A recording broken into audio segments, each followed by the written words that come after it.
Okay, so what are the main skill sets that local entrepreneurs, Malaysian local entrepreneurs, need to develop their business? Instead of giving an opinion, maybe I'll give some facts. We've done this study with more than 300 entrepreneurs to look at what are the skill sets that are currently either missing or lacking. The first skill set is strategic skills. A lot of entrepreneurs tend to jump into the pool without really, understanding strategy. The second skill set is, I can call it differentiation or branding. They think they need to become a big company before they get on the brand wagon. So they do not understand how to differentiate both the companies and their products. And when you do not differentiate yourself, you're not going to stand out and you're not going to make it. There's a very strong chance you're not going to make it. The third skill set we found either lacking or missing is customer management skills. And we find that most entrepreneurs, they always begin with the product or the idea or the technology. But they're not necessarily good when it comes to the other areas. And we need to remember, for a business to succeed, you cannot succeed just with technology skills or product development skills. You've got to have, rounded, other sets of skills as well. You've got to have customer management skills. You need to have, employee management skills. You need to understand social management skills, and so on and so forth. So some of the big skills lacking, like I said, are strategic skills, branding skills, social media skills, and in many cases leadership skills, because ultimately entrepreneurship is a courageous journey. You've got to be an explorer. You've got to be a Don Quixote. You're riding this horse and you're seeing something others are unable to see. So these are some of the skill sets that are either lacking or missing. That is skill set. The other thing is the mindset. And a lot of people, employees, many employees think they can be entrepreneurs, and that's not always the case. There is an employee mindset, there's an entrepreneur mindset. These two are very different mindsets. An entrepreneur needs courage. An entrepreneur is somebody who has no problems about failure, can take rejection, can pick up the pieces and press on. But employees are not like that, right? So that's the second big skill, which is mindset. And then the third one, is tool sets. You've got to have some tools, and Tom shared many of them this morning. Without the tools, even leadership and strategy can go only that far. So, in summary, these are some notable skill sets and leadership mindsets that I think are missing in the My question is directed towards Tom. Different people define creativity differently. So what is your definition of creativity and how is it different than innovation? Sure, creativity is just the natural ability to come up with a fresh idea, right? And I think that the difference between creativity and innovation is at the idea stage it's already creative. Fine art is usually creative. And to me, it doesn't turn into innovation until it reaches implementation. That it's the fresh idea and the implementation that results in something. Because you can stay at pure creativity, and then you can make art. But if you, in the business world, it's the implementation of that creative idea that turns into innovation. Is the way I would view it. You mentioned something about the natural ability to come up with fresh ideas. Yes. So it's natural, it's innate. Yes. I think creativity is innate. Yes. In everyone. Sure. So did you see my talk at all? Yes. Sure. Yes, So I expect some skepticism on that topic, and so my evidentiary proof is kindergarten. You go into a kindergarten classroom anywhere in the world. I have never done this in Malaysia, but I'm confident that if I go into kindergarten in Malaysia, it's like, hey, anybody an artist here? Anybody like this? Like me, right? that natural creativity that is there with us from childhood, it stays inside us. It gets buried more deeply in some people than others. And so that is your challenge as a leader, or that is a challenge sometimes in working with yourself, is how to unlock that creativity. And as often as not, it's about just removing barriers. It's not, you don't have to learn a new skill necessarily. There's tools you can use, but it doesn't have to be a new, something new, completely new to you. It's just a way of unburying all of those things that happen. So like we use an expression in California, your inner child. When I first met my wife, she calls me Tom-san because she's Japanese. Tom-san, you're like a child. And I said, well, I don't mind being childlike, but in English the word childish is always negative. But childlike is good in the innovation world. I understand both of you have met up with the minister, the entrepreneur minister last night. So is he going to use any of your ideas to be implemented in Malaysia?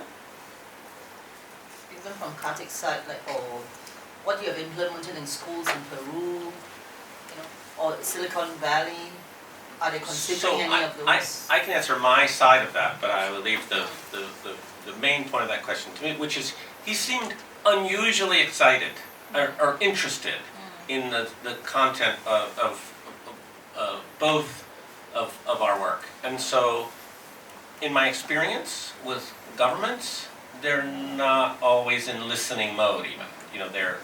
They come and they speak and then they leave and they understand. And he seemed quite interested and talked about, like, we should meet again, we should follow up, things like that. And so what I experienced was an openness of thinking that was refreshing, and he's actually quite jovial. He's not overly formal in the way that I associate with government ministers. And so I experienced openness, but the point of your question is he going to implement? I don't have any data on that. Do you have any sense of that?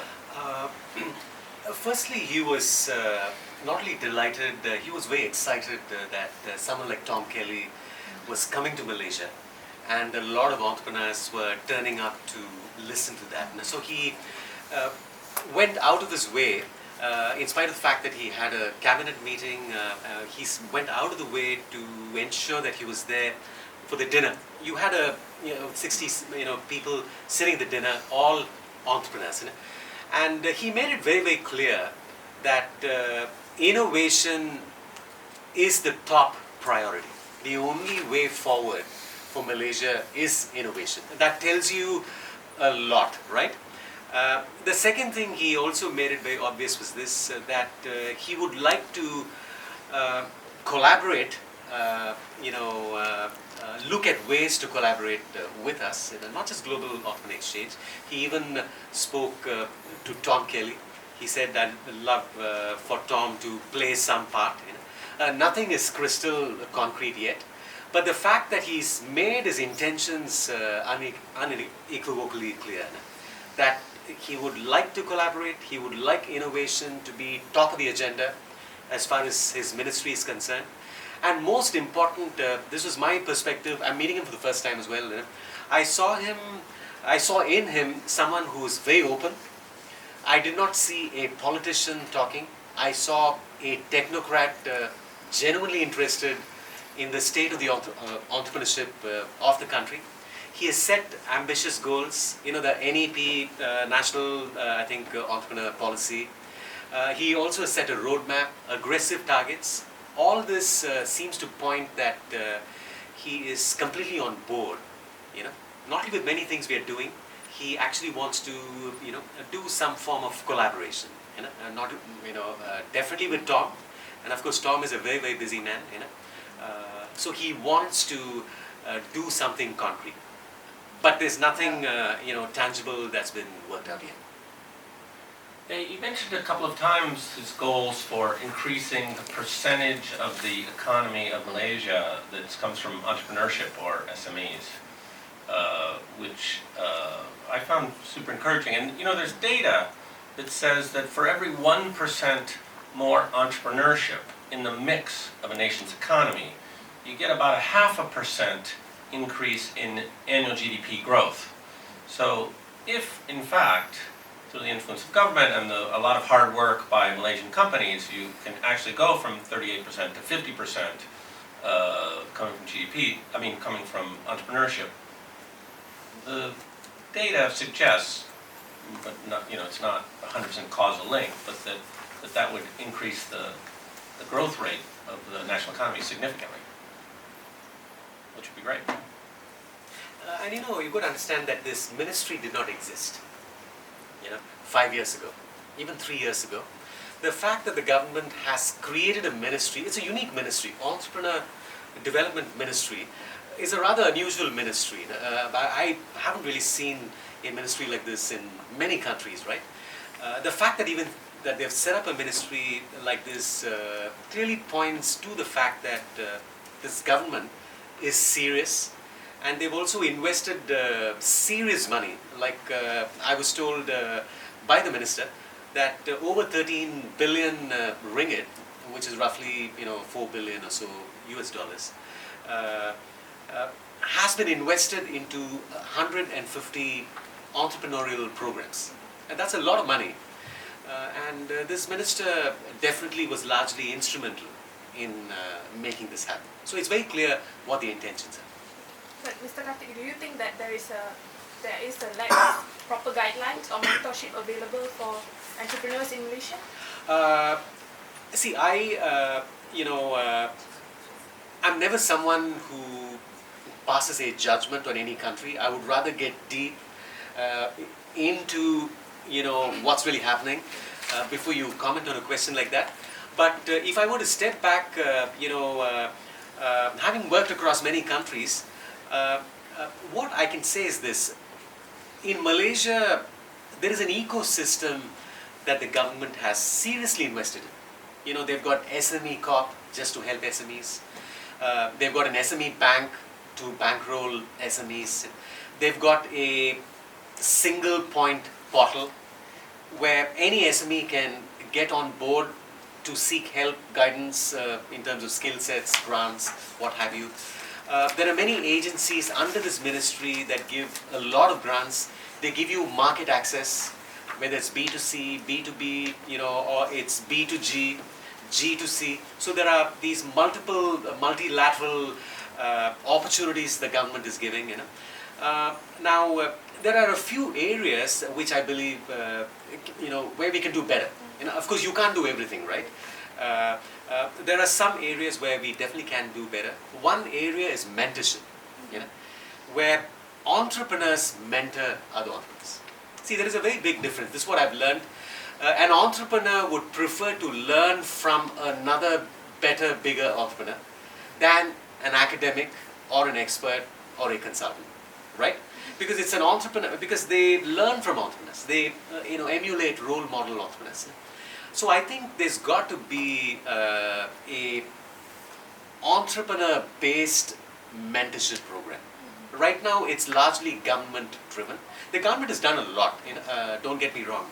They've created platforms for networking, but real entrepreneurs want to network with real entrepreneurs who've got more experience, who've got a better track record, right? I think that's one area. A second obvious area is what I would call institutions of higher learning. Now, Tom, significantly drove this point down in no uncertain terms. He spoke in terms of how Silicon Valley, literally blossomed. It was a partnership between business and academia. The academic world is very pure, has integrity, but the business world looks at profits and revenues. So this partnership, this nexus, this intimacy is something that needs to be ramped up. There is a third area which, it's the venture capital area. Malaysia is doing a lot, but I think it can do a lot more. Singapore does a pretty amazing job. I'm not even talking about, the Western countries and certainly Silicon Valley, where the VCs get on board at the beginning. Where entrepreneurs fail the most is not on year 4. It's on month 6. It's on, your first 18 months. That's really where they crash. Now that's really where they need the funding. But unfortunately, a lot of the venture capitalists here, they come down to the Series A, Series B, it's the 3 to 10 million and 5 to 20 million, you know. It's too late. By then they're dead, right? So you need a seed funding ecosystem in Malaysia. I feel that is, I'm not saying it's lacking, but it's not robust enough. The final one is outstanding universities. I can talk from an Indian standpoint because I come from India. Whilst India, there's a lot of chaos. There is, it's very hard to look beyond the chaos.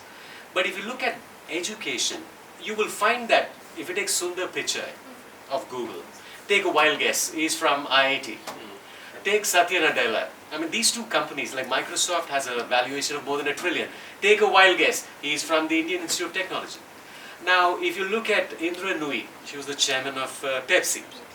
Take a wild guess, she also comes from a similar institution. Now, these higher institutions of learning have literally become pipelines of outstanding leaders, right? So, to me, the starting point is the education.